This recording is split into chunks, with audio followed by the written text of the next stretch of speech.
Hello, welcome along. I'm Justin Briley, your host for Unbelievable this Saturday afternoon. Between now and 4 o'clock, we're aiming to get you thinking. This is the talking shop for Christians and non-Christians. We do all kinds of debates: history, philosophy, theology, the Bible. Today, it's science. Very exciting programme for you, and I'll be telling you more about it in just a moment's time. Let me remind you that Unbelievable is part of your Saturday lineup of programming that aims to get you thinking, and straight after today's show, between 4 and 5, you can join me again for the profile interview. My guest today is Pete Greig, the founder of the 24/7 prayer movement. So look forward to that between 4 and 5 this afternoon. Don't forget, though, you can find Unbelievable, this programme and many past programmes and extra resources at the website. That's premier.org.uk/unbelievable. Let me introduce today's topic and my guests. You're unbelievable. Well, today we're debating intelligent design and the evolutionary record, asking, does the explosion of life forms in the Cambrian era provide evidence for intelligent design over evolution? What is the Cambrian era? Well, if you don't know, you're about to find out. Darwin's Doubt is the name of the new book by Stephen C. Meyer. He's a leading intelligent design theorist with the Discovery Institute, and it's all about the explosive origin of animal life and what Stephen believes is the case for intelligent design that emerges from it. Well, in conversation with Stephen today is Charles Marshall. He's Professor of Biology at the University of California in Berkeley and has written a scathing review of the book and of the intelligent design movement generally in Science magazine. He's titled it "When Prior Belief Trumps Scholarship." So we're in for a good debate today, I think.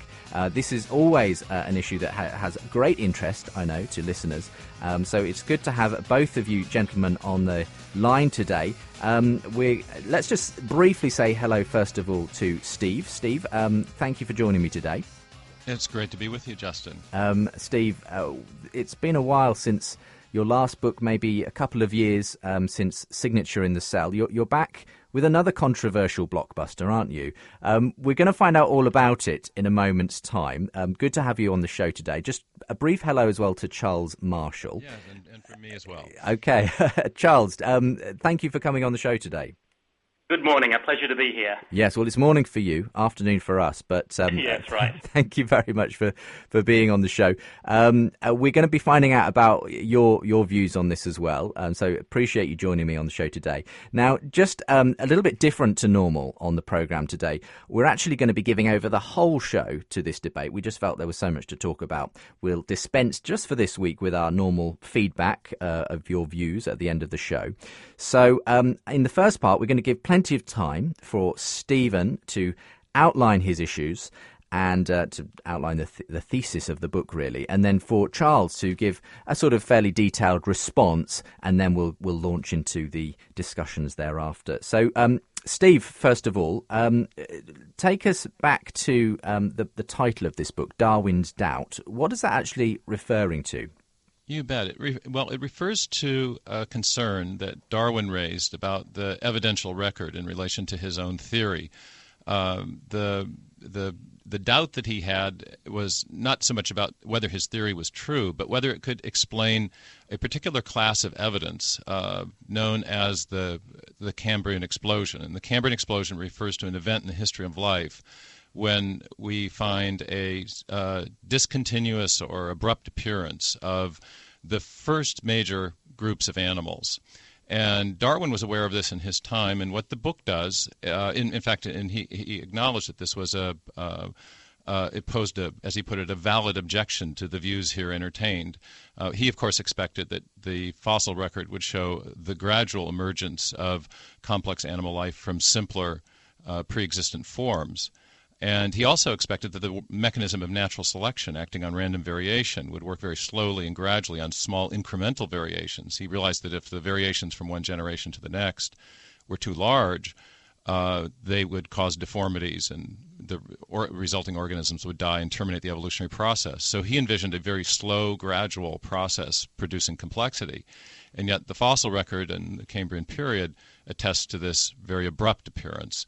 And so he acknowledged that this was as I said before, a valid objection to the views here entertained in his Victorian English. So this was the doubt that he had. That was the doubt, and what the book does is not so much focus on the history of that, though I have an opening chapter that does, but I really trace that doubt and show how it's grown up to produce a significant conceptual difficulty in evolutionary theory.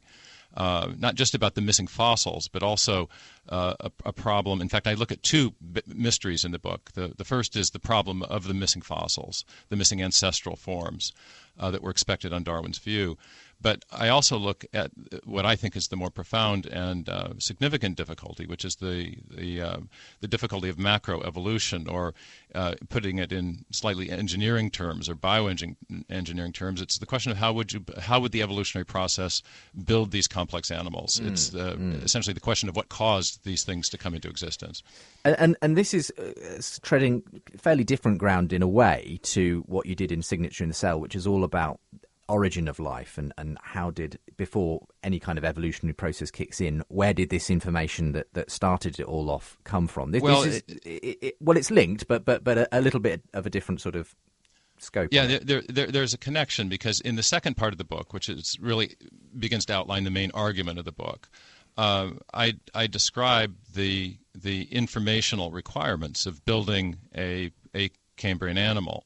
And the great discovery of the second half of the 20th century in modern biology is that information is running the show in biological systems. That you need information to if you want to. In the first book, I showed that if you wanted to build the first living cell from simpler pre-existing chemicals, you had to have information. You had to have the information in the DNA.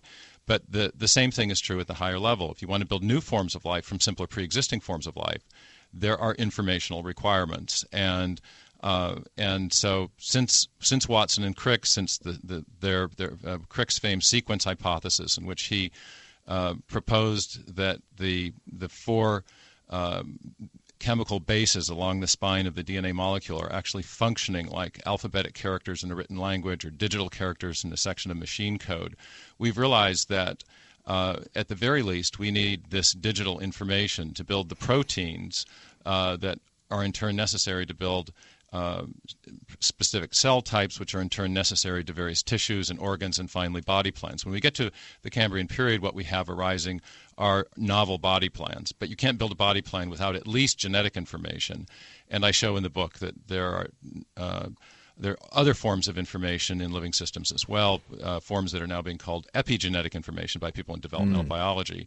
And you need both of these types of information to build an animal. So the crucial question that the Cambrian brings into focus is what caused the origin of the information necessary to build these complex forms of animal life. And just to give us an idea for those of us who aren't familiar with the Cambrian explosion, what kind of creatures suddenly appeared on the scene, and how were they very different to what we have previous to that in the fossil record? Well, Darwin was aware of two main forms. The famed trilobite, which fascinated me as a child, with its compound eye and articulated exoskeleton with the three distinct lobes. He was also aware of brachiopods, a bivalve with a complex internal anatomy, but pretty much we now know, and this is one of the things that has made the mystery even more mysterious, is that most of the major animal body plans first arose in the Cambrian. One of the great finds in China has shown now that even fish go as far back as the Cambrian. Echinoderms arise in the Cambrian. You just go across the range of the known phyla, the largest division of biological classification, which correspond roughly to unique body plans, where a body plan is a unique arrangement of body parts and tissues. And there's various ways of estimating this, but in the book I made a careful count as best I could from the various technical papers on this, and if there are 36 known phyla roughly, and one way of counting, 27 of those have been fossilized. 20 of those first appear in the Cambrian. There are 3 other phyla that are in the Cambrian that appear a bit earlier in the Precambrian. So it's a pattern of pervasive discontinuity as far as these higher level forms arising. Yes, and so the question you ask is, where are these missing fossils if the evolutionary story is right, true? And that's the first third of the book, and it's that was the mystery that intrigued Darwin. But what I really get to is what we've already talked about. How do you build the essential question is, how do you build these animals? How would the evolutionary process generate all that information that's necessary to build those forms of life? And we're talking about 530 million years ago, sort of the Cambrian explosion, when all these new forms came and 530 to 520. That's a typical dating for it. So there's some subjectivity in this, depending on how many separate events people want to define as the explosion. But that's the period that most oftentimes attracts the attention of paleontologists. So, having questioned whether neo-Darwinian processes, as it were, can account for all this new material, body plans, the genetics involved in getting to that point, what's your positive case then for intelligent design on the back of that? Well, may I first explain some of the critical cases? Just stating that there are informational requirements doesn't explain why neo-Darwinism has had such a difficult time accounting for that. So if I could just wedge in an answer to a question you didn't ask and then come back to that. Absolutely, go ahead. Would help. Yeah. And let's take, for example, the both genetic and epigenetic requirements. To build a new gene, it turns out to be a very difficult thing as a result of by relying on random mutation. A simple analogy, it makes sense to us out here in Redmond. We've got Microsoft here. If you start changing at random sections of a established computer code, ask yourself a question. Are you more likely to degrade the information that's there or to generate a new software program or operating system? Well, obviously, it's the latter. You're going to degrade the information. Now, the question is why? And the answer is that in all typographic systems, whether we're talking about digital code or the alphabetic system of the English language, it turns out that there are vastly more ways to rearrange the relevant characters that in a way that does not perform a function than there are to arrange the characters in a way that does perform a function. And mathematicians and computer scientists who became interested in the whole issue of evolutionary theory back in the 1960s began to raise questions about the plausibility of the Darwinian mechanism, because they realized that this tendency to degrade information with random changes was really a significant problem. But the question was essentially, how rare or how common are these functional sequences among all the other possibilities? And in the case of DNA, you've got, instead of zeros and ones or A, B, C, and G, you've got the chemicals that we represent with the letters A, T, G, and C.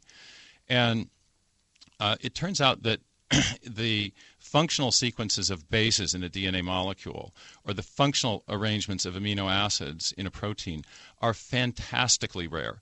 And another illustration to get this across, if you've got a combination lock, and you've got four dials on it and 10 digits, you've got 10,000 possibilities. But we could all agree that if you have a thief who comes up and finds a bike, and he knows he's got several days to work on this, he can by chance eventually find the combination. But using the same principles of probabilistic reasoning, we could all also agree that if that same lock had 10 dials on it with 10 billion combinations, that in that same period of time, it would be much more, overwhelmingly more likely than not, that random search method would likely fail. Well, it turns out that the rarity of functional genes and functional proteins to the corresponding what's called sequence space of possible arrangements of the relevant constituents is vastly more improbable than our 10-dial lock. There have been various modes of estimating this by protein scientists and molecular biologists, but one recent estimate put that number at 1 in 10 to the 77th power for a relatively modest section of a protein called a protein fold. And so what happens is, when you run the math, you're in the same situation as the thief who's only got a few hours to crack the 10-dial lock. Even evolutionary deep time is not sufficient to search the possibilities, so it becomes, in the same way, vastly more likely than not that the mutation selection mechanism would not find this new gene or protein in the time available.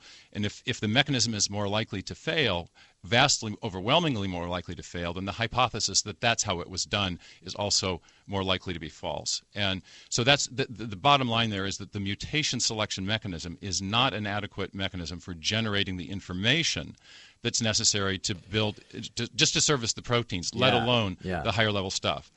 And so is your conclusion then, on the basis of all of that, it doesn't appear that Darwinian selection on random mutation and so on can account for... Yeah, my conclusion is that the mutation selection mechanism is not an adequate mechanism for generating the new digital or genetic information necessary to build the proteins that are in turn necessary to service cell types and organisms. And in that sense, is that then why you turn to intelligent design, to a designer? Because... Well, no, I think there's a positive case for that. The other thing I just flag quickly is that that's only one of 5 arguments that I make in the book against the Darwinian mechanism. It's got big problems. And the problems at the higher level of building the epigenetic information are probably even more severe, and they are the reasons that there are many leading evolutionary theorists who are saying things like neo-Darwinism has no theory of the generative. It can't account for these higher levels of information. Just in 60 seconds then, outline but your now positive you're trying to get me case. to the positive case. The positive case for intelligent design. Okay, the positive case is actually based on 2 things: the evidence of the infusion of information required to build these animals in the history of life, but also based on our knowledge of the cause and effect structure of the world. There's a great principle of reasoning that Darwin pioneered in The Origin of Species. And he said that when you're trying, it was called the vera causa principle. And he got it from Lyell, and before that from Newton. Lyell's way of saying it was that we should be looking for causes now in operation. The present is the key to the past.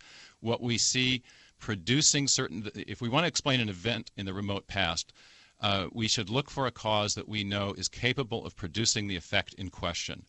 And as I studied that historical scientific methodology as a grad student in England, it hit me that this applied directly to the question of design or no design. The key thing that needs to be explained in the origin of living systems is the origin of the information that makes them possible. What do we know from our uniform and repeated experience that is a sufficient cause to produce digital code or hierarchically organized forms of information as we find them in animal life, or circuitry or control networks, which we also find as crucial elements of animal life?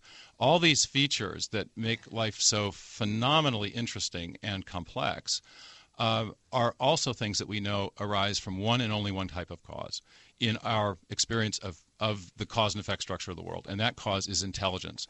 There's a famed information scientist, Henry Quastler, who was a pioneer in applying information science to molecular biology, and he said that the creation of new information is habitually associated with conscious activity. And of course that's right. If we see digital code in a software program, or a hieroglyphic inscription, or information embedded in a radio signal, or a headline in a newspaper, if we trace information back to its source, we always come to a mind, not a material process. So by applying the same principles of reasoning that Darwin used in The Origin of Species, and in fact in the book I used the same method of reasoning he used, a method called the inference to the best explanation, where the best explanation is the one that invokes a cause known to produce the effect in question. So you argue we can conclude, we can conclude that intelligent design is the best explanation for the informational endowments that make complex life possible. Great. Okay. Well, we've heard the broad case sketched out there, and we're going to obviously hear the other side of this argument now as we bring in Charles Marshall. He's a professor of biology at Berkeley, the University of California. He's written a scathing review of the book that we're talking about today, Darwin's Doubt by Stephen Meyer. So we're going to also want your responses to today's program, and let me just say that if you'd like to get in touch, you can do that by emailing me, unbelievable@premier.org.uk. Plus, of course, you can get in touch via the social media, Facebook, Twitter. All the links available, as ever, from the Unbelievable website, where you can find this program, pass it on to friends, subscribe to the podcast, and everything else. Loads of interesting programs every week here on Unbelievable that you'll want to listen to. Go to premier.org.uk/unbelievable. unbelievable.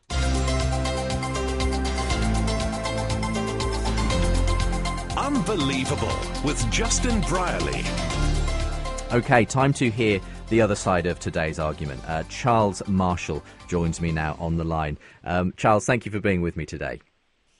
You're most welcome. Great to have you.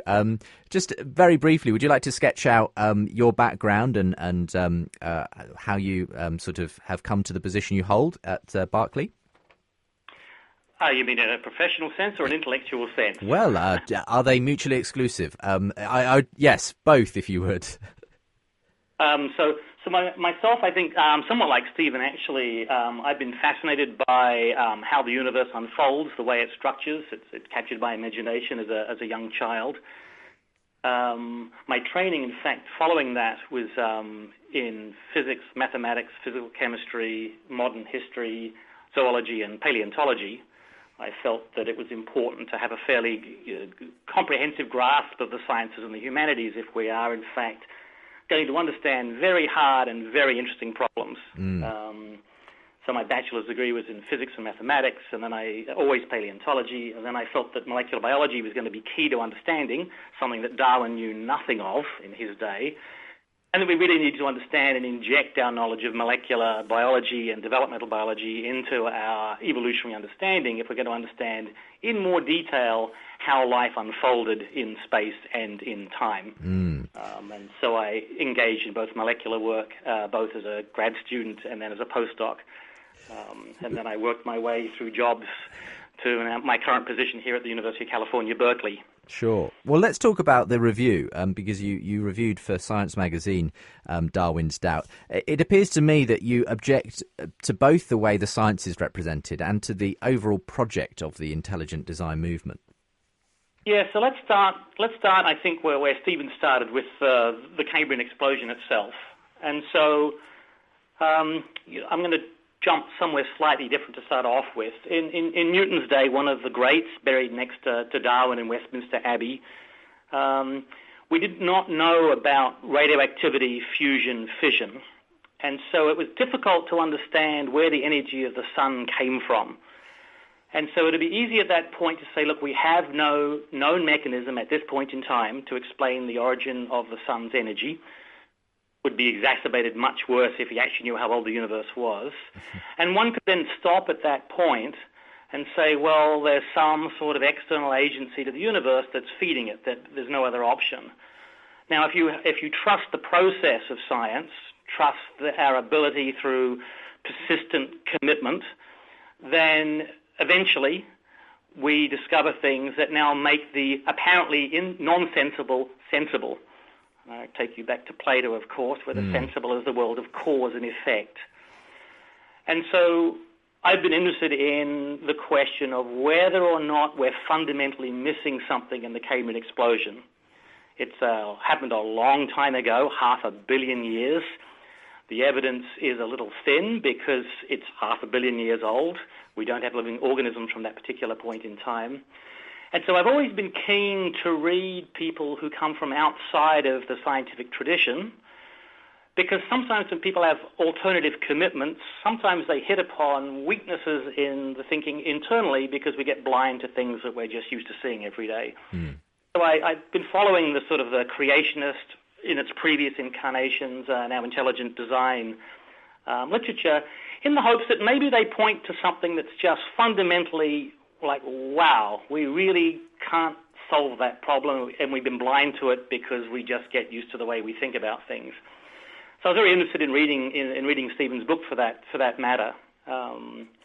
So I read it, I enjoyed it. He writes very well. He's worked very, very hard.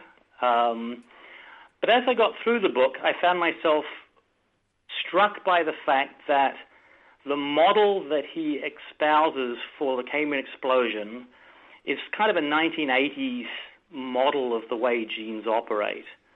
Now, if we'd been in 1980s, which is where I was as a beginning graduate student, I would have said, there's an interesting problem. I need to work on that. In fact, I did do that with my born-again Christian undergraduate mentor in Australia, asking the question, well, can we explain the Cambrian explosion of animals with our current understanding of the way development operates.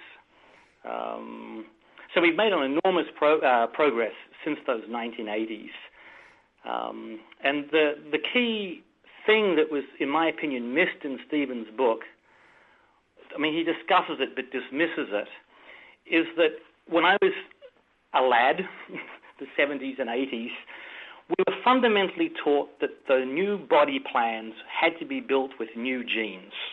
A helicopter's built with one set of components, a computer's built with a different set of components.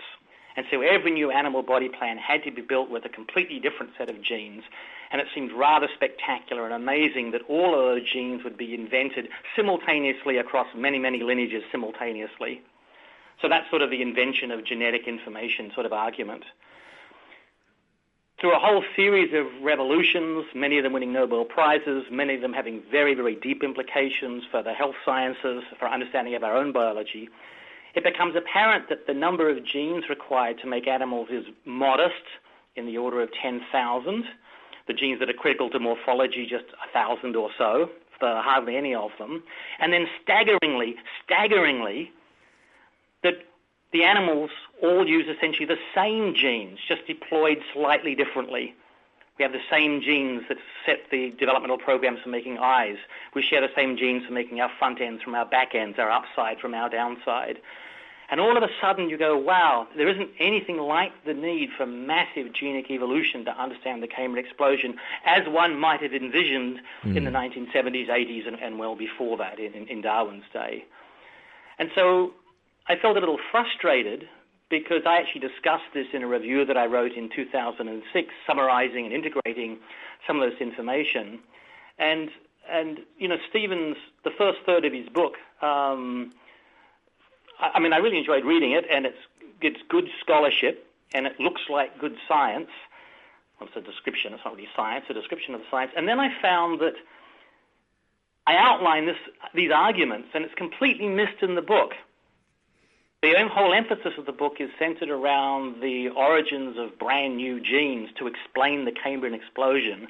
And yet the papers that I'd written, and people like Jim Valentine and Sean Carroll and Eric Davidson and Doug Irwin, suggested, in fact, that isn't what we currently believe is required for the Cambrian explosion.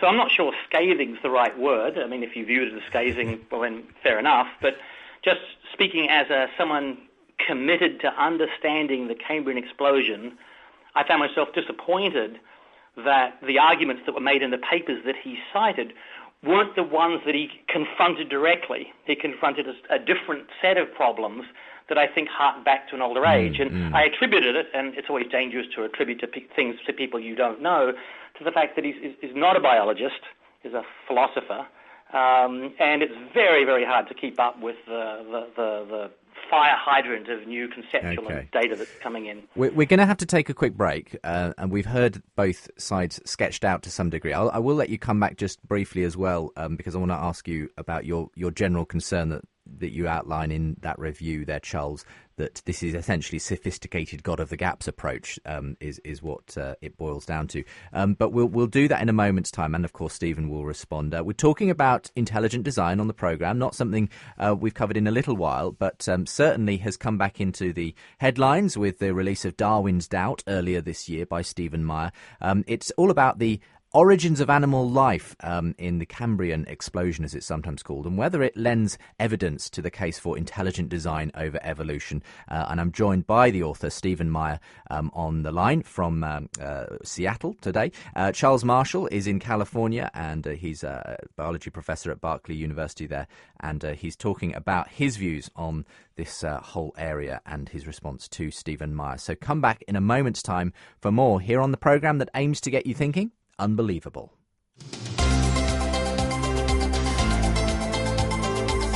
You're listening to Unbelievable on Premier Christian Radio. Welcome back to Unbelievable. It's Saturday afternoon. We're doing a scientific discussion today in the area of intelligent design. Is evolution the full story, of how animal life, in all its variety, came to exist in the world today. Well, Stephen Meyer has written a controversial new book, Darwin's Doubt, in which he claims that the explosion of many forms of life in the Cambrian explosion some 530 million years ago can best be attributed to the agency of intelligence. We simply can't understand and account for the variety of animal life that suddenly appeared on the scene via normal sort of neo-Darwinian processes of evolution. And so that's all outlined in great detail in his new book, Darwin's Doubt. Charles Marshall is Professor of Biology at the University of California, Berkeley, and he's written a review of the book in which he questions much of the science that Stephen Meyer has brought into the picture, and indeed the intelligent design movement overall. And of course, as ever, I'm looking for your responses today. So if you'd like to get in touch, then do contact me, unbelievable@premier.org.uk. We've also got the Twitter and Facebook accounts operational if you want to do it that way. @UnbelievableJB, my Twitter handle. Facebook.com/UnbelievableJB if you want to get in touch that way. All those links and more available, of course, from the website premier.org.uk/unbelievable, where you can find today's show and many others indeed. And we are going to be reading towards the end of our discussion some of your questions that you sent in via Twitter and Facebook as well. See what my guests Charles Marshall and Steve Meyer have to say about those. I promised to allow just a little bit more time for you, Charles, just as you sort of conclude your opening remarks, as it were, because as well as obviously critiquing whether Steve has dealt with the current science properly, your overall concern is that essentially he's picking holes in evolutionary theory and then inserting God into those gaps. So just speak on that, if you would, just for a moment. Yeah, so first of all, I'm going to correct your wording slightly. That's all right. I miswrote my article. What I should have said is intelligent designer of the gaps. Okay. As Stephen has pointed out. It's an argument for God. It's an argument for an intelligent designer. And so I think what's really interesting to me is the analogy that whenever there is sort of rich information content, that there is a mind behind it is very interesting. But Stephen said something very interesting in his opening remarks there, which is when you trace back through all the processes that have produced the radio waves or the computers, you can find the presence of a mind. When you can trace back through all of the material processes that have generated the computer or the radio signal, you can find the presence of a mind. Mm. So what's critical here is that when we build our objects that are intelligently designed or not so intelligently designed, there's an incredible infrastructure associated with those objects. You don't have this tiny little piece of matter somewhere that grows and proliferates and turns into a computer. You have an enormous number of factories and people and mines and railways and cars and aircraft and communications coordinating the arrival of all these component parts that are then assembled into the computer or the radio station. So to me, the fundamental analogy between a human-built object and life is just completely off base. Okay. What is remarkable about life, and awes me, and clearly awes Stephen, awes all of us, is that you start off with a single cell, and then it builds from the bottom up, not the top down, assembling little components, nucleotides and amino acids, and assembles this remarkable structure. One of the key differences, there are two key differences between intelligently designed human objects and life. The first one is that life actually grows, where our objects do not. Life constantly rebuilds itself. Human-made objects do not. And the second thing that's incredible is that when you take a human-made object, the pieces are not interchangeable. So if I take the famous blind watchmaker and you take a watch, you can't move the objects around within it. So if indeed we were built like watches, I would have to agree that evolution would be completely and utterly impossible. But the amazing thing about life is that there are all these components that are interchangeable. We're built internally utterly differently from the way that the external macroscopic physical world is built. That is, strings of nucleotides, strings of amino acids. And those strings are not like the strings of computer code or language. I can leave out a word not or change the word intelligent designer for God. the actual precise string in written language and code makes an incredible difference to the meaning of it. You can't tweak anything much without ruining it. But what's spectacular about proteins is that it needs to fold up so that the active site, relatively few amino acids, can contact, say, the DNA appropriately so that gene can be switched on. All that matters is that it folds with an inside and an outside, that it doesn't bump into anything else that it's not supposed to, and that it can get into the DNA. So the specificity of information in a protein is hundreds of orders of magnitudes less than the degree of specificity for a computer code or for a written text. Okay. And so let me finish, and it comes down to primary commitment. Primary commitment. The primary commitment of the the Discovery Institute, IDDI, I'm a little bit dyslexic, of the Discovery Institute, is to actually undo the moral discord that they feel that scientific materialism has introduced into our culture. The vehicle by which they're going to achieve that goal is to try to get theistic belief established into the sciences. So I posit that they're not actually all that interested in the Cambrian explosion. What they're interested in is inserting a theistic view of science so that they can address the issue that they're really concerned with, and they should be, it's important, and that's sort of how do we live in a moral world, in a socially rich world. Okay. Well, you've outlined a great deal there, and I'm sure Stephen would like to respond. So I'm going to give you a chance to just address some of those issues. Where do you want to start, Stephen? Do you want to start with the issue that Charles raises initially? Let's go back. Yeah, let's go back to the science first. But I'd actually first like to also correct the scathing thing. I appreciated Charles's review. Okay. It was the first critical review of the book that attempted to address the main argument of the book. And the main argument of the book, again, is that the necessary information, both the genetic and higher levels, the epigenetic information necessary to build Cambrian animals, is the result of an intelligent designer. I think his characterization of the science, though, is a bit unfair. The 13th chapter of the book looks at not only the necessary genes, but it looks at the higher level control systems called developmental gene regulatory networks that are involved in organizing the gene products and choreographing the expression of gene products in very much in a circuit-like manner. And this is where I think it's just wonderful to be able to have this conversation. I read Charles's papers for years, and he made a very provocative and interesting proposal in his review in Science as a way of rebutting the central information argument of the book. And his proposal was this: that these developmental gene regulatory networks could have been rewired by the evolutionary process in the way they acted on pre-existing genes to produce new body plans. Now, there are a number of things, and I think that's the central. I really reject the idea that the book has a 1980s view. I was going to say, what do you make of that? Do you believe you are actually interacting with the most current science here? Absolutely not, because I look at the role of developmental body plan mutations. I look at the role of these developmental gene regulatory networks. I look at the need for higher levels of epigenetic information in the book, and I engage the main post-neo-Darwinian models that have been developed.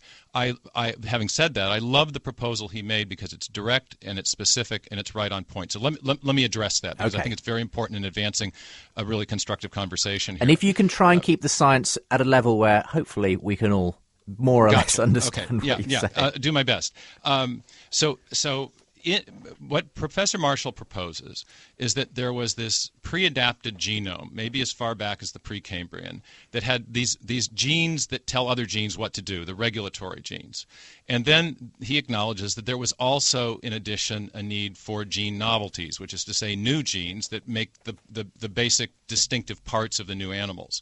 Now, that second acknowledgement is itself a concession that there was a lot of new genetic information needed. You can't get away from the need for genes. And he mentioned that most animals have around 10,000. We now know that about 10% of the genomes of individual animals are made up of what are called taxonomically restricted genes. These are genes that are unique to those animals. So there's a lot of new genetic information that has to arise even on his proposal. But secondly, notice that he presupposes a pre-adapted genome back in presumably the Precambrian. So the rest of that genetic information, he hasn't explained the rest of that genetic information either. He said he's just, in a sense, helped himself to it and presupposed its existence. But beyond that, the proposal that you could rewire these higher-level control systems, these developmental gene regulatory networks that control how the gene products differentiate themselves from each other and how cell types differentiate themselves from each other and tissues and organs up to building body plans, I think itself conceals an informational requirement. Rewiring is a teleological metaphor. Engineers rewire things, but letting that pass, anytime you specify one material condition and exclude another, you're imparting a bit of information. Rewiring would require a lot of informational inputs. In particular, specifically in biology, there are these sections next to genes called cis-regulatory elements that are involved in these circuits. They would need to be mutated in a coordinated way to actually rewire a circuit. Now, that's a very difficult thing to do, and we know that because the actual data we have from the experiment, and he mentioned that I directly addressed the work of Eric Davidson, who has shown that the central subcircuits of these developmental gene regulatory networks cannot be perturbed without catastrophic effects to a developing organism. And yet, to change one animal body plan into another, you would need to change these central subcircuits of these systems. One final point on just his proposal. Well, his proposal was that maybe these developmental gene regulatory networks could have been more malleable in the past. But these developmental gene regulatory networks are like circuits. They are certainly control systems. And what control systems do is that they specify outcomes in space and time. And biological control systems are exquisitely constrained to specify outcomes in a way that actually gets you a unique animal body plan. So the idea that you could have a control system that that's loosey-goosey, that isn't specifying outcomes, I think is incoherent. Any control system that doesn't specify outcomes isn't really a control system. It's not. I can't understand what a developmental gene regulatory network would have been doing if it was not constraining the timing and the expression of networks of genes. I think his commitment to a materialistic explanation has led him to reject a really basic tenet of historical scientific reasoning, which is that we should let our knowledge of cause and effect in the present determine our understanding of what happened in the past. What we know from the present is you can't perturb these developmental gene regulatory networks, or else you shut down development and evolution terminates. But instead of respecting what we've learned from experimental data, he proposes something that's incoherent on basic engineering theoretic terms, and which is completely contrary to the empirical data that we have. Okay, well, we'll get maybe to some of those other issues around the general project of intelligent design and whether there is this, Yeah, it won't surprise you. I have a different take on whether this is a God of the gaps argument. Of course. But let's keep it then on this rather more scientific aspect of the developmentary gene regulatory networks. I'm learning lots of new technical terms as we go along here. Charles, okay, you've heard Stephen's response there. What do you say? Have you assumed too much? Are you trying to buy information when it's not available to you and so on? Well, as you might imagine, I think my answer is I don't think so. So Stephen's getting a little exasperated, and I think that's partly a consequence of the fact that we are coming at this from very different angles. So let me try to answer that question. One of the things that I think is difficult to comprehend is that from an evolutionary standpoint, life unfolds. And as it unfolds, it starts to accrete complexity and sophistication. And so the argument that I made I had science didn't invite me to write the review. I offered to write the review. And they offered me 800 words and only 800 words, so I had to be as succinct as I could. That the argument I made and Eric Davidson made is that some of those gene regulatory networks were less encumbered at the beginning. So let me just deal with it. Let me see if I can attack this problem with something that Stephen said, which is he can't see how you can take a gene regulatory network from one body plan and change it into the gene regulatory network of another body plan, because those networks now are committed to being a fly or a sea urchin or a jellyfish. And I couldn't agree more. He's precisely correct. But now we get to the unfolding issue. If we wind back the evolutionary clock far enough, we have just single-celled organisms. And then after a while, we start to get small colonial organisms. And then after a while, they get large enough that they start to look like the first animals. And those first animals that are alive and well today are called sponges. And what is remarkable about sponges is that they do not have tissues. They do not have organs. They have essentially the same set of genes as a Drosophila and a jellyfish and a human, but they do not have tissues. They do not have organs. And so you have then the genes that have the capacity to make tissues and organs already sitting there. And so what we think happened in the Cambrian explosion is we had different lineages independently acquiring different body plans. Once those body plans are in place, then selection holds them in place, and then future genes are added to them, making that impossible. So it's like having 10 completely different types of building, and initially you start off with just the foundation on the ground, and those foundations can look very, very different. I'm building very, very different types of building. But once I build the rest of the building on top of it, whether it's a skyscraper, an aircraft, an airport terminal, a school, a house, then I can't be messing with the foundation anymore after that. So that's the sort of the analogy for the idea that those foundations are, so one thing is that they've been later encumbered, and the second one is that they all evolved from something that was not yet a complex body plan. So does that make sense? Yeah, but isn't it, I mean, perhaps, Stephen, you want to just comment on it. Isn't this the point, then, that you don't believe that can have happened in the short timescale we're talking about with the Cambrian explosion? Well, I think that sometimes the metaphorical language conceals really difficult, essentially bioengineering problems. I completely agree with Charles that once you have the body plans, that natural selection does hold them in place. I think that's a perfectly legitimate explanation for what's often called stasis. But I watched one of his lectures online. It's a very good lecture and made me all the more excited to have the conversation. But it was about this idea that life has this capacity to unfold, whereas watches or humanly designed things don't. But I was struck by the number of cases in which Professor Marshall cited these various capacities for self-organization or unfolding. But in each case, he acknowledged that they had that capacity because of prior genetic information. Sometimes he would refer to that information metaphorically as a few simple rules. But so I see that there are, and in my book, I look specifically at the self-organizational theorists, Stuart Kauffman, Stuart Newman. They propose something very much like this with something they call developmental patterning modules, and they, I think, very expertly show that there is a kind of inherent capacity for organisms to develop complexity and forms of organization. But the key thing is that always that complexity depends upon prior informational complexity. Prior information. Let's allow Charles and so in. I think that even in the explanation that Charles has just given, he's still helping himself to the informational endowments that make those processes possible. So I think that's a very good point.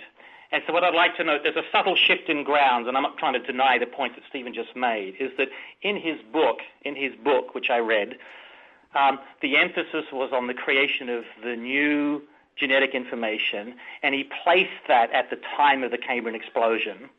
And so in my science review, what I did is I responded to that specific claim. Now, what Stephen seems to be saying now, that he is okay with the idea that, in fact, that genetic information may have had its origins elsewhere. And so So fair enough. So then you have to address the question, where does that genetic information actually have to come from in the first instance?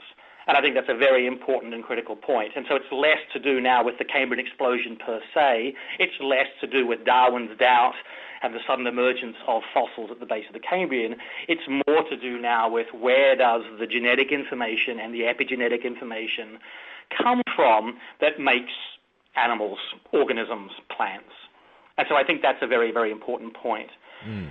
That was a clarifying thing about your review too, Charles, because I think it is certainly the case, as you acknowledge, that there is a need for gene novelty at the point of the Cambrian. But it could well, your proposal is also, it could well be that the genetic requirements were parceled out in phases, and but either way, I think you've got to account for that information. And where I objected to your earlier characterization is that I'm myself not a gene centrist. I'm not a DNA centrist. I think that DNA is necessary but not sufficient. The information in DNA is necessary but not sufficient to build animals. I think you need these higher levels. I absolutely affirm your interest in developmental gene regulatory networks. I've read your papers. I love them. And the epigenetic revolution, I think, is just an absolutely fascinating thing. I think when we think about life, I think we have to now reckon on a kind of hierarchically organized information processing system and information expressing system that is it's a fantastic thing to begin to really think about in its full complexity. So I've got one response to that, which is you betcha. Yeah, right. Precisely.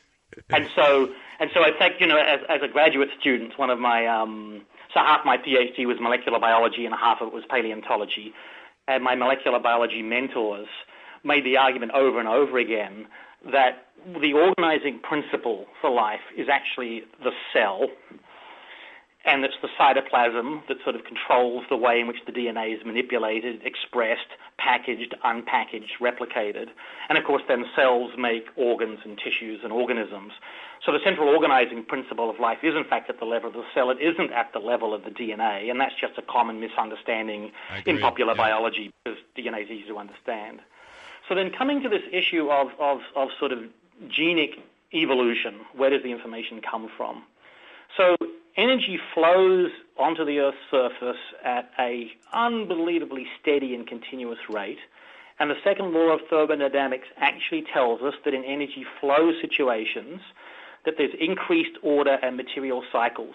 So one way of expressing the second law of thermodynamics is to say that driven systems, like the surface of the Earth, explore the improbable. And then when you have the notion of chemical bonds, where there are lots of interchangeable elements, amino acids, nucleotides, carbon atoms, that can string out making longer and longer and longer and longer strings, so you start to explore the properties of those strings. And some of them become functional proteins, and a lot of them turn out to be nothing interesting. So the fact that complexity emerges on a planet like ourselves is, I think, entirely understandable in terms of simple mechanical processes. I say I'm a materialist, but I would also say that, to me, matter is unbelievable. It's capable of sentience. It is capable of consciousness. It is capable of compassion, morality.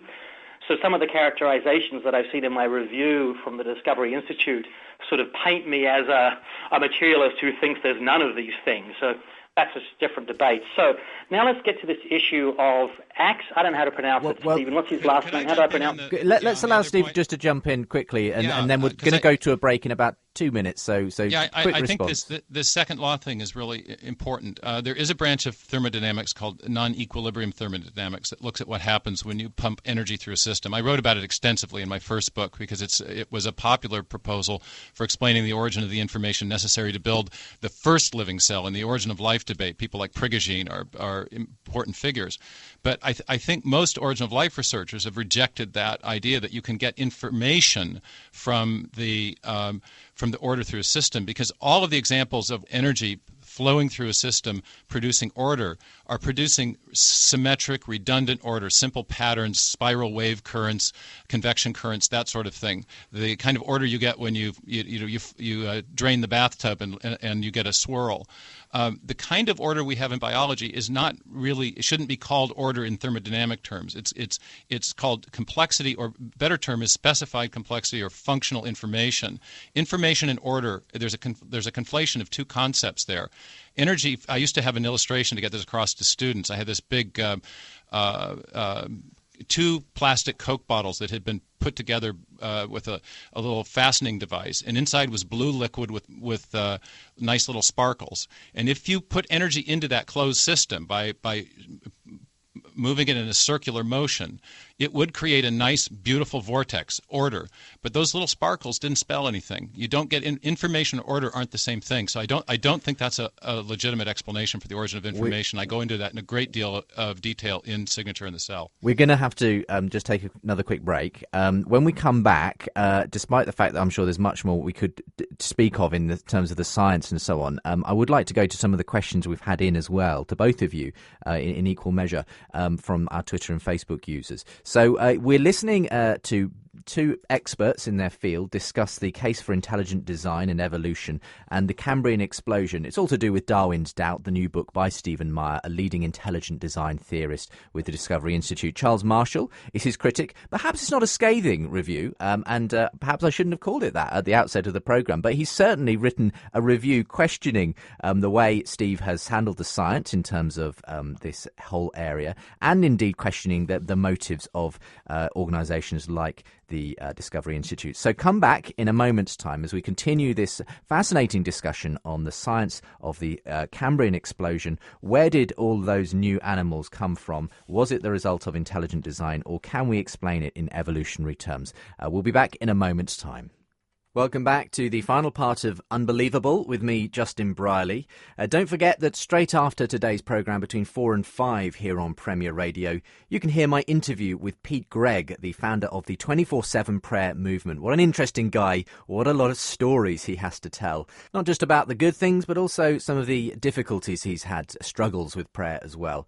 Well worth tuning in for that between 4 and 5. If you're coming back at the same time next week for Unbelievable, a very exciting lineup of guests joining me for a programme looking at the morality and history of the Old Testament. This is in relation to the new Bible TV series that begins airing tonight here in the UK on Channel 5. And that's going to be airing throughout December. It's a 10-part mini-series. And so we're going to be looking at that in the first of a couple of programmes looking at this new Bible TV series starting next week. I can't divulge exactly who's going to be on the programme at this point. It's still sort of slightly being worked out, but some very exciting potential guests. So let me assure you, you won't want to miss next week's programme. All right, got that? Don't miss next week's programme. Right now, time to get into the final part of today's show. Just a reminder, no time for feedback at the end of today's show, giving it all over to this discussion that we've been having today. But we are going to be hearing some of your questions that were put to my guests on today's programme. You're listening to Unbelievable on Premier Christian Radio. So the third and final part of this discussion on intelligent design, the new book by Stephen C. Meyer is Darwin's Doubt, all about the explosion of animal life in the Cambrian era about 530 million years ago, and whether it can be explained by naturalistic Darwinian processes, or whether we do actually need to turn to intelligent design and intelligent agency to explain all these new novel forms of life and all the genetics that would have gone into creating them and bringing them about. Well, we've already heard in the first two parts a lengthy discussion between Charles Marshall, who's Professor of Biology at the University of California, Berkeley, and has written a review of the book. Stephen Meyer is also on the line from Seattle. And so we're talking about this, gentlemen, and I wanted to bring in some of the comments that have come in from listeners on Facebook and Twitter. For instance, it's put very simply by someone who calls themselves God-Free World on Twitter. It says, ID isn't a theory, it's religious propaganda. And elsewhere, there are others who are asking about the nature of the religious enterprise of intelligent design. Talk to me about this, Charles. Your concern is that we are dealing with something which ultimately is more about these overarching concerns about God and the place of God in science, and whether materialism is kind of coming to dominate our worldview. Are you personally anxious about religion? What kind of view do you take? You're not a believer yourself, obviously, are you? It really depends on what you mean by a believer. So one of the great sprinters of all time, Eric Liddell, the Scottish sprinter, was a missionary who went off to China. And at one point his sister sort of says to him, she's very concerned that the material world is enticing him away from God. And Eric says to her, God made me fast. And when I run, I feel God's pleasure.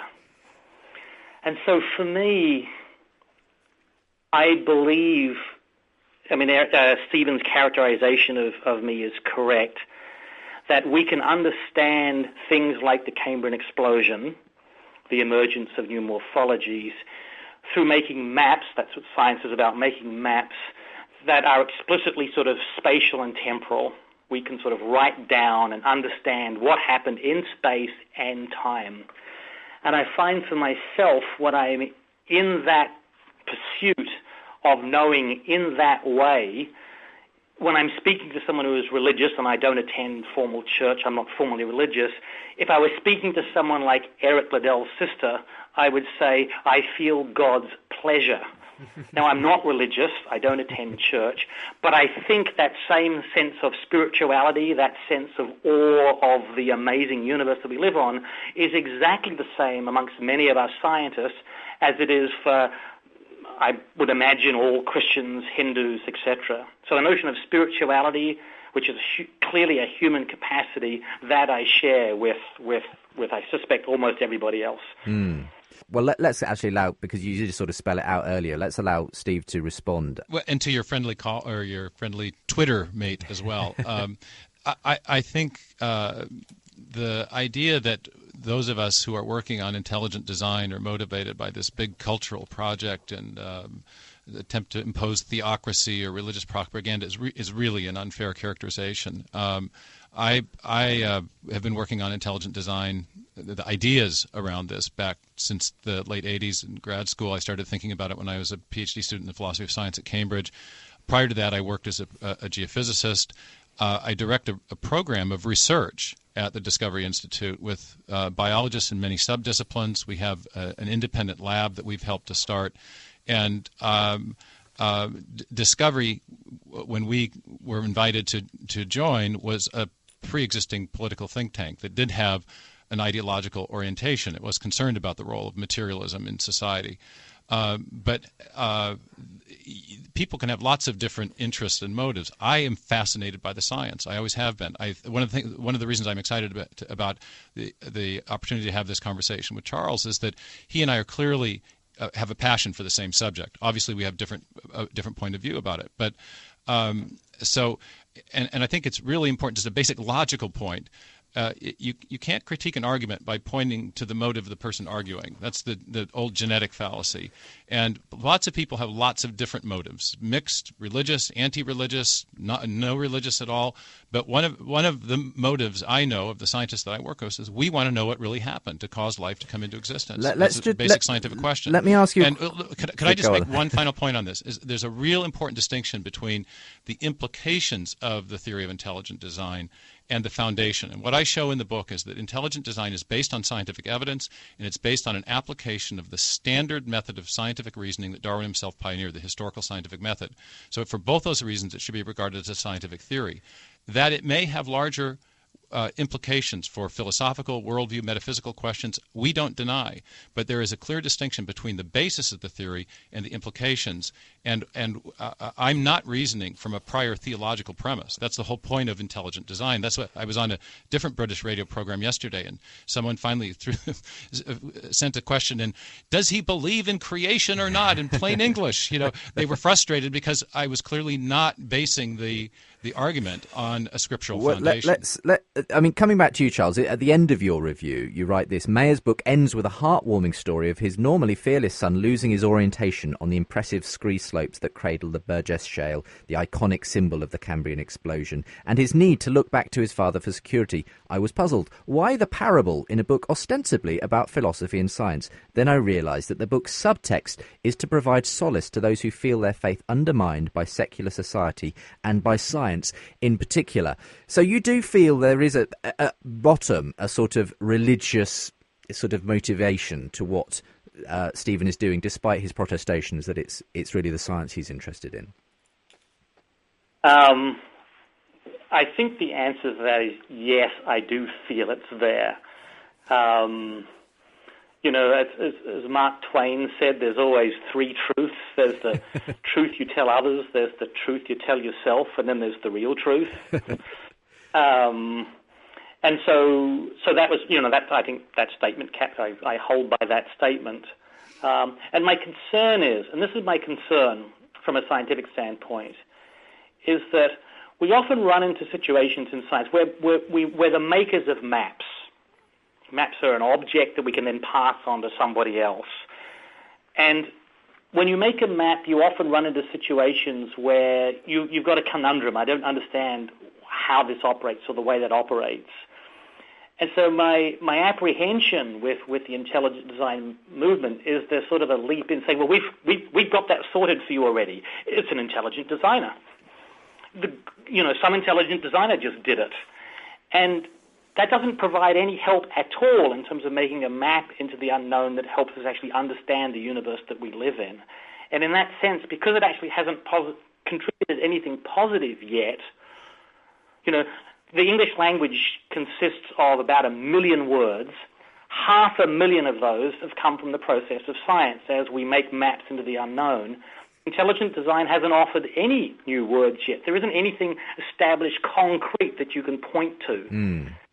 And so, in principle, it might plausibly, in some people's mind, be viewed as a scientific theory, but pony up, offer us something, help contribute to the map of the way it operates in a tangible, explicit way.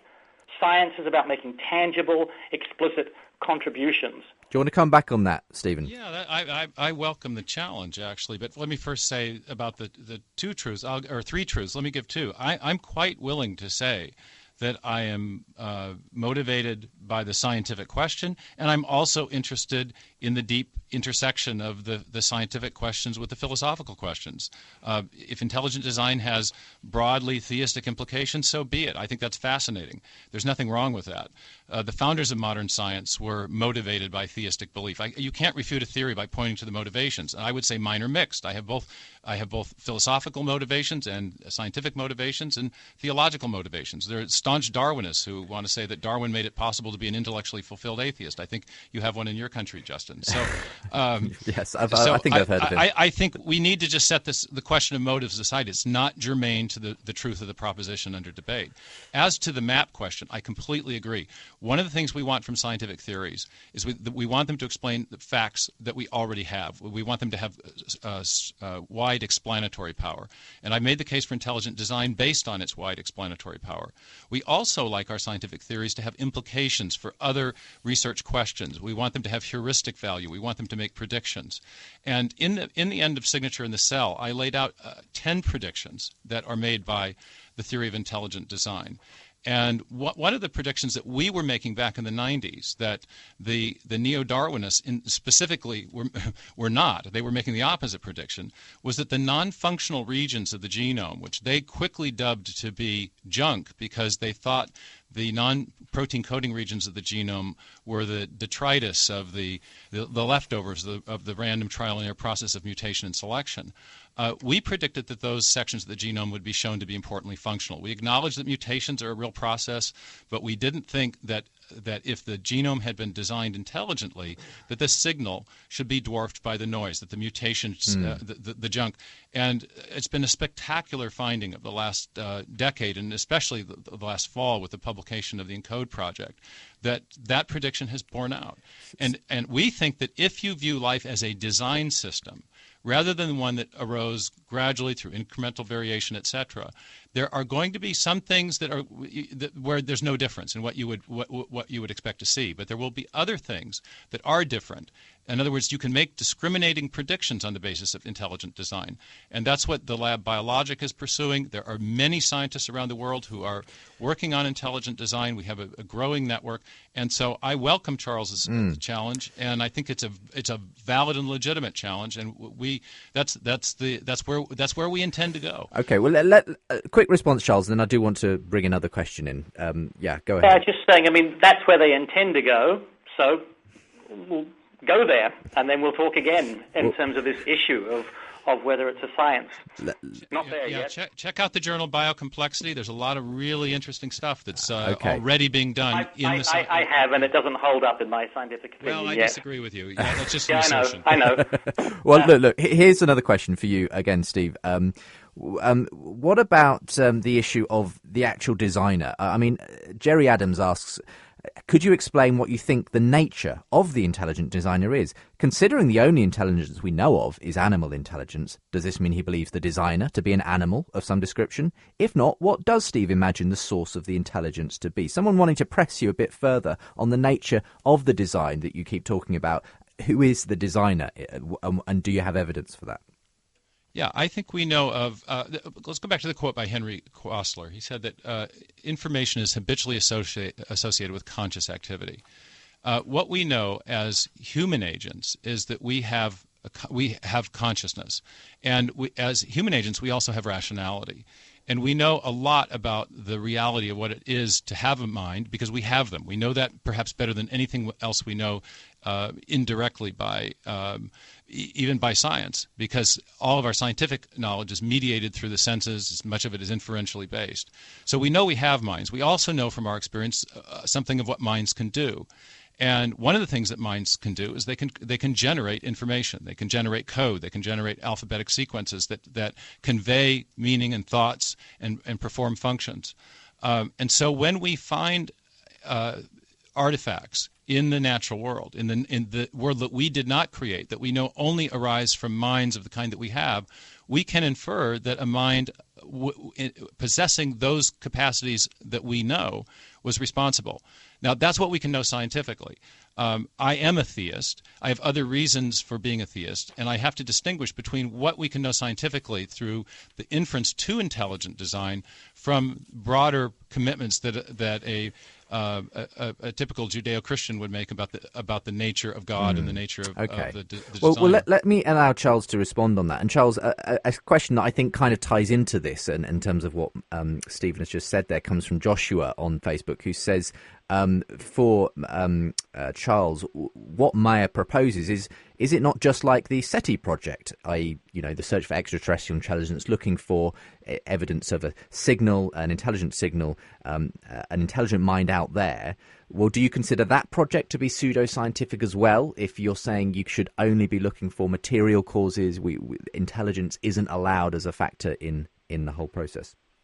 Well, I'll start with the SETI and then go back with it. Okay. Of course, what's happening with the SETI thing is they are looking for material evidence. So if you heard Shakespeare being sung beautifully from Alpha Centauri, you go, good heavens, there's something that is capable of singing Shakespeare from Alpha Centauri.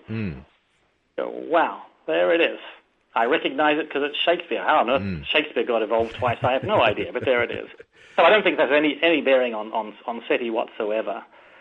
So that distracted me, though, from the main point. Well, I guess isn't the question about SETI more that, well, we allow ourselves in that particular area of science to look for intelligence? Yes, I know what it is. So the point is, if we heard the SETI signal, then we would presume that there was a physical entity somewhere that was intelligent, that also had a mind that could produce the signal.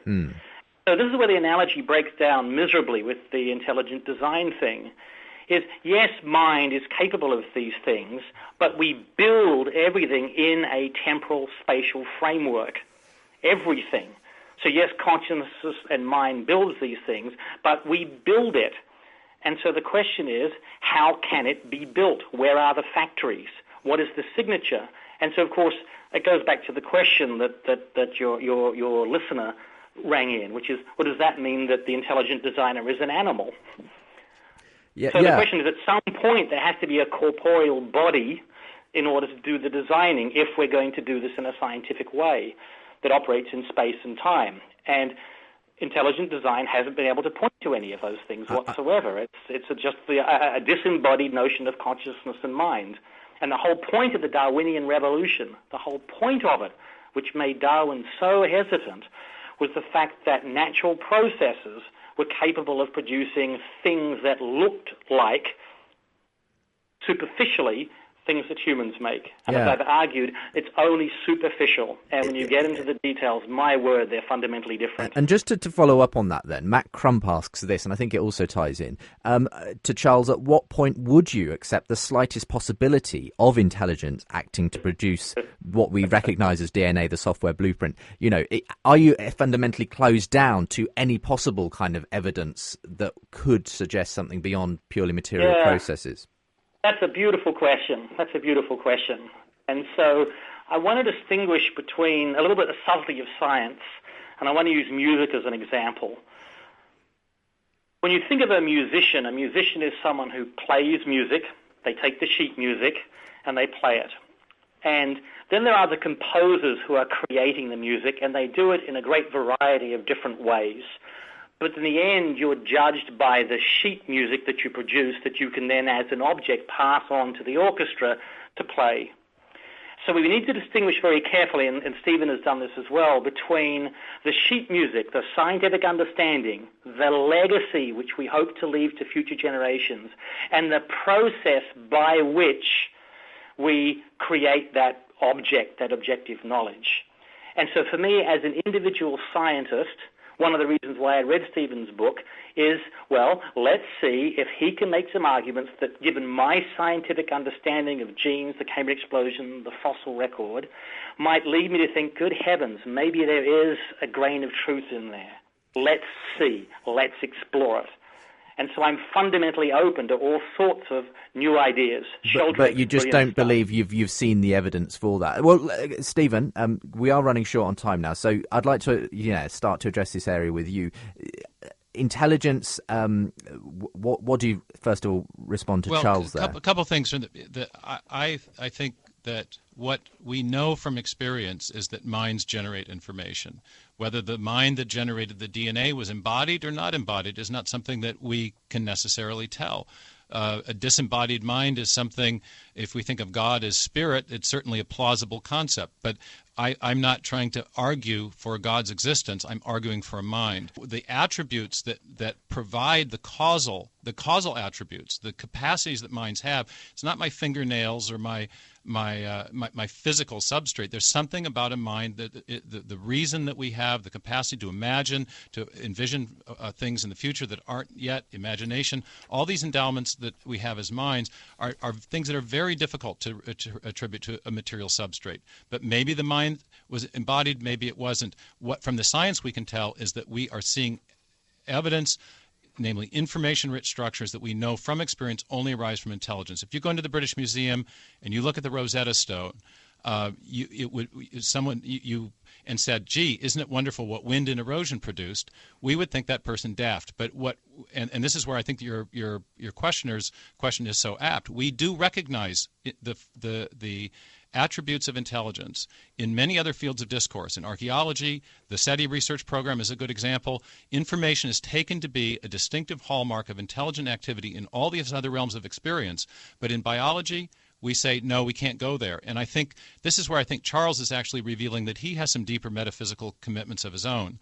The move he made in the review where he said, gee, these developmental gene regulatory networks, yes, they can't be perturbed, but they must have been perturbed in the past, is a way, what he ends up doing there is he ends up jettisoning the basic principles of the historical scientific method, where we're enjoined to look for causes now in operation. And since we don't have causes in operation that can produce the kind of complexity that we need to build a body plan, the informational complexity, the circuitry, etc., we say, well, maybe things could have been different in the past. And I think what that belies is a prior commitment to at least methodological materialism. And what we're doing in the ID movement is saying, hey, let's not limit ourselves to what to just materialistic explanations. If we have the right kind of evidence, the kind of evidence that we know from experience always indicates the prior activity of a mind, let's allow ourselves to consider that as a possibility, in part because it provides a better explanation, but it also may lead to real advantages for science, because if life is a design system,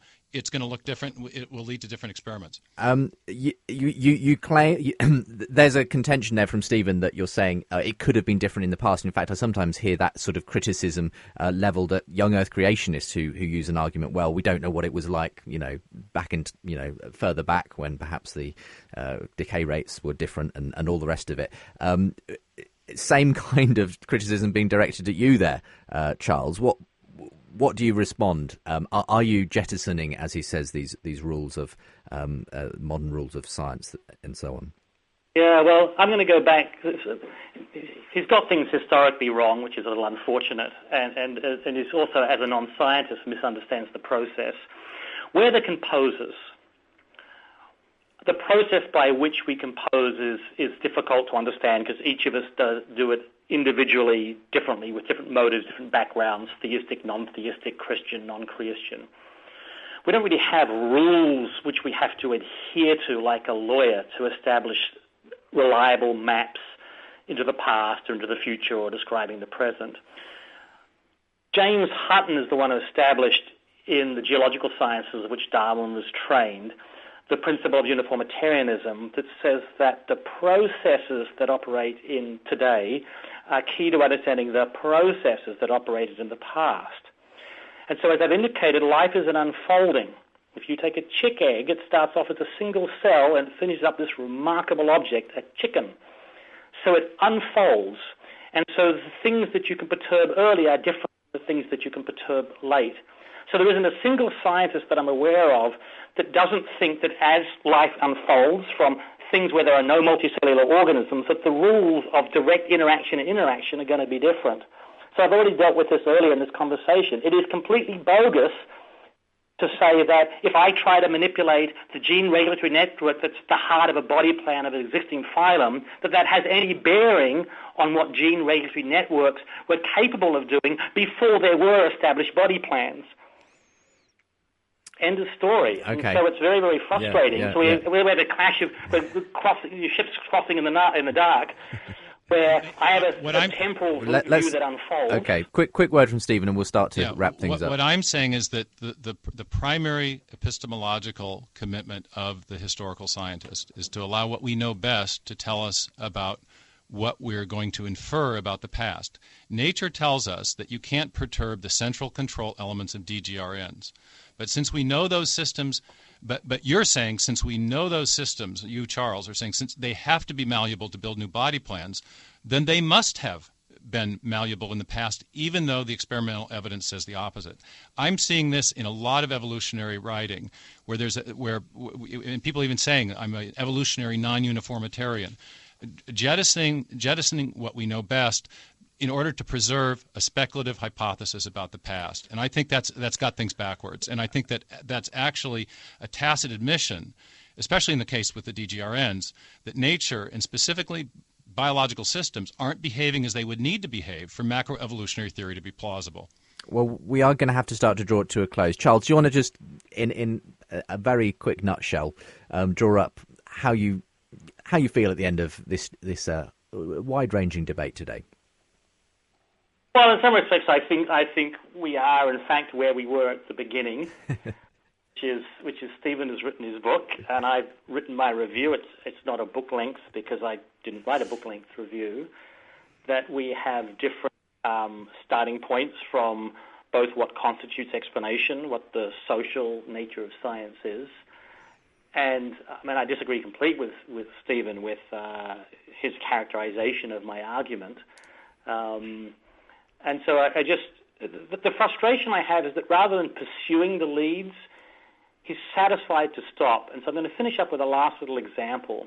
In his criticism of my review and in his book, when he talks about the origin of new genes, he talks about lysyl oxidase and points out that that's a very important gene that arthropods, that is flies and trilobites and things, need to make their skeletons. And so it looks like a brand new gene comes into the existence of that phylum. And so a scientist would have said, that seems to be a problem. Let's explore that a little bit further and see what happens. And so I did that. And what I found is that it's 4 copies in humans, all animals. Good heavens, it's also in yeast, fungi, mushrooms. So it turns out that this key gene that seems so important to Stephen in the establishment of an arthropod body plan turns out to be pre-exist animals by a long shot. It's been simply co-opted to stiffen the collagens to lead to the chitin.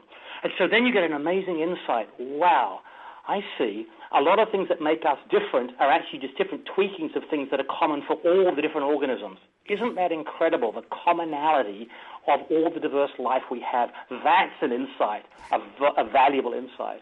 Where Stephen just stops and says, oh, there you go, there's too much information, it's too hard to evolve. I see a signature of an intelligent designer, but I can't tell you anything about it, where he operates, how he operates, what the rules are. All I can do is have a weak analogy to things that humans make, without offering us anything in terms of what's actually happening in the distant past before there were Homo sapiens. We've had a very spirited engagement. Thank you very much for your part in it, Charles. Do appreciate you coming on, and all the best as you continue teaching students and I'm sure supervising PhDs and all sorts of things over at Berkeley. But thank you for being on the programme today. Thank you. Stephen, again, a very quick summation from you as we conclude the programme.